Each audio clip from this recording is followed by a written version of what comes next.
هذا مثال ديال الوجبه ديال الفطور متكامله فيها بروتين كارب دهون صحي. بطبيعه الحال الفطور مهم. نشوفوا الوجبه كامله كيفاش جات وشنو المكونات ديالها بصحه وراحه. هنا كاين السبانخ ديال الزيبينار، كاين الفلفله الحمراء، هذا البيكلز يعني الكورنيشو. هنايا كاين الفطر المشروم، تقدر تزيدو حتى البصله اللي عنده البصله ممكن انه يزيدها، وبطبيعه الحال البيض.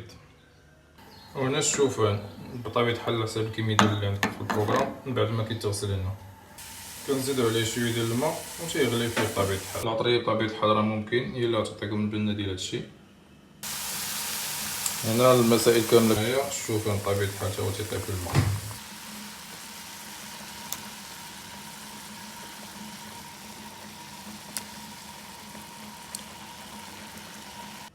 هذا الشوفان بعد ما طاب، وهذا الشوفان بعد ما زدنا عليه البنان وبودور الشيا اللي هي مصدر ديال الدهون الصحيه. هذا البلا الاخر ديالنا، البلا ديال البيض والخضره، البلا ديال الشوفان والبنان بودور الشيا.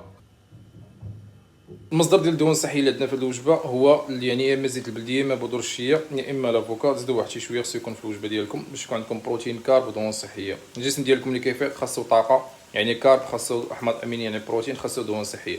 ضروري تاخذوا الوجبه، وهذه وجبه اللي هي متكامله دي بطبيعه الحال غير مثال. ما تنساوش ديروا فولو عجبكم محتوى هذا المكان. تهلاو لي فراسكم بصحه.